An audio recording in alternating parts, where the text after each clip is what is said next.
বাংলাদেশের সঙ্গে পাকিস্তানের কোনো নৌসীমা নেই। পাকিস্তানের সঙ্গে বাংলাদেশের কোনো নৌসীমা নেই।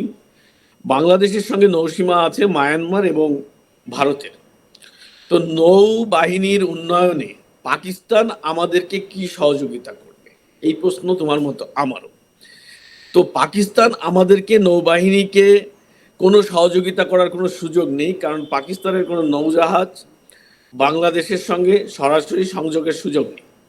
এবং যেমন ভারত বাংলাদেশের সঙ্গে যৌথ নদী ব্যবস্থাপনা আছে, বঙ্গোপসাগরের সংযোগ আছে, সেখানে পাকিস্তানের সঙ্গে আমাদের কোনো খাল বিলেরও সংযোগ নেই।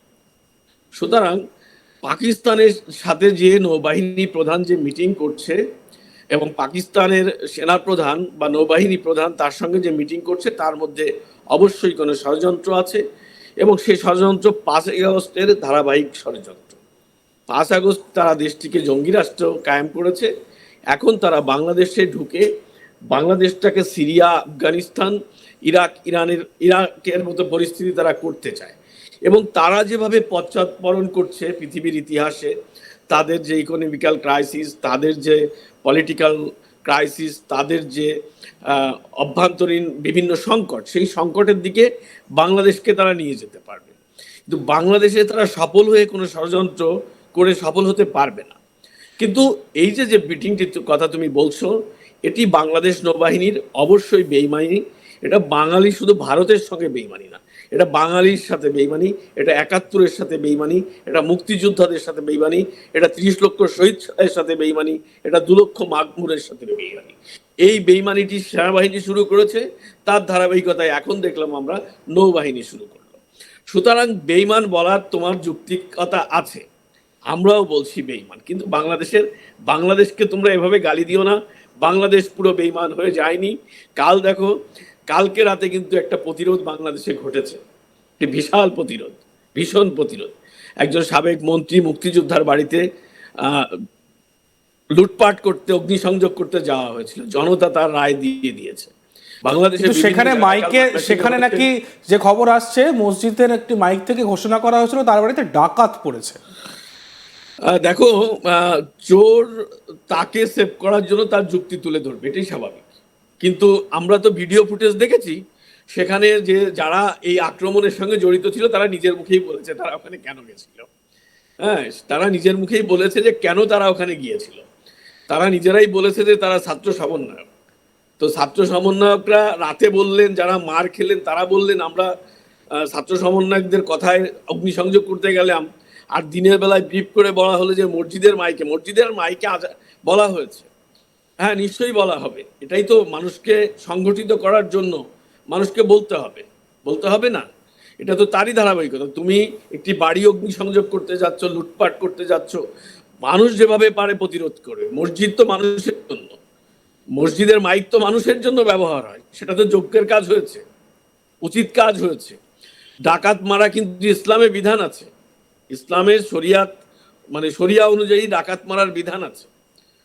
হ্যাঁ, তো এই পর্যায়ক্রমে 5 আগস্ট থেকে কালকে 7 ফেব্রুয়ারি প্রতিটা দিন ডাকাতি হয়েছে বাংলাদেশে, ডাকাতি হচ্ছিল, তার প্রতিবাদ শুরু হয়েছে। ডাকাতদের প্রতিবাদ করতে হবে, প্রতিরোধ শুরু হয়েছে। সুতরাং আমরা আসল আলোচনায় আসি যে বাংলাদেশের কোনো বাহিনী জাতির সঙ্গে বিশ্বাসঘাতকতা করে দেশের সঙ্গে বিশ্বাসঘাতকতা টিকতে পারবে না।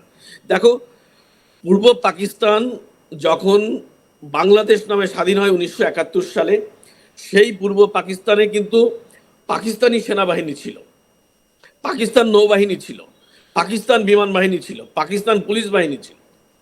তাদের মধ্যে কিছু সংখ্যক লোক বিদ্রোহ করে মুক্তিযুদ্ধে অংশ নিয়েছিল, আর বাকি কিন্তু জনতা, সাধারণ মানুষ, তারাই কিন্তু প্রতিরোধ গড়ে তুলেছিল সেই হানাদার বাহিনীর বিরুদ্ধে এবং বাংলাদেশ স্বাধীন করে। আজকে সেই সাধারণ মানুষ আজকে দেখছে, সেই সাধারণ মানুষ, সাইদুল বাবু, আমি আপনার সঙ্গে একমত যে হয়তো গোটা বাংলাদেশ বিশ্বাসঘাতক বা বেঈমান নয়, ঠিক বলেছেন আপনি।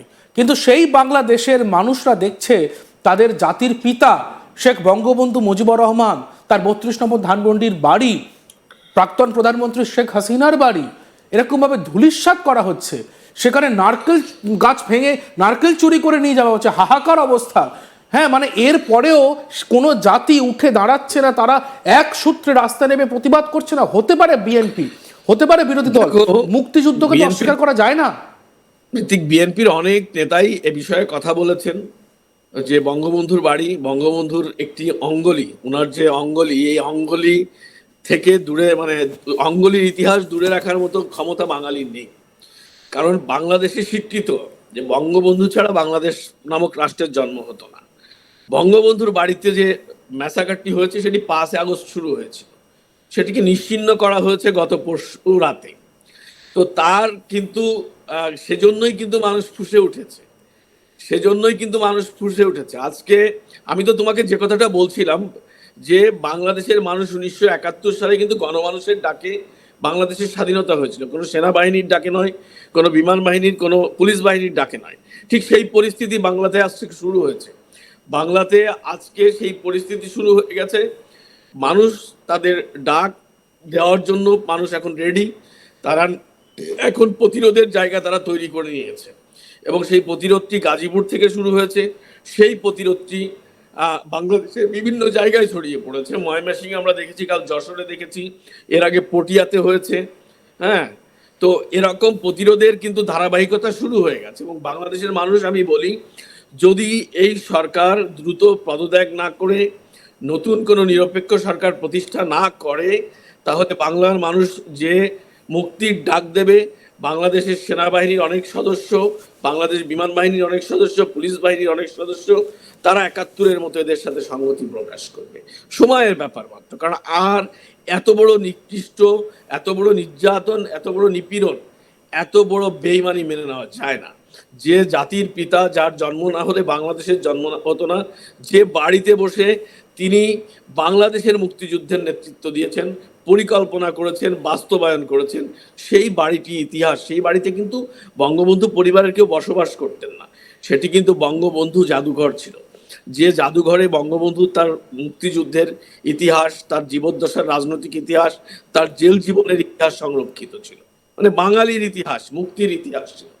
সেই ইতিহাসটি তুমি ধ্বংস করলে কার সাথে? বেশ, আমরা কিন্তু সেই স্বার্থ নিয়ে, সেই স্বার্থের দিকে আমরা আসবো। সাইদুল বাবু, আপনাদের সঙ্গে থাকুন। আমরা আরও একটি যে বিষয় নজর রাখবো, সে বিষয়টি হলো বঙ্গোপসাগরে পাকিস্তানের নৌবাহিনীকে নিয়ে ভারতের বিরুদ্ধে নতুন কোনো ছক কষছে বাংলাদেশ।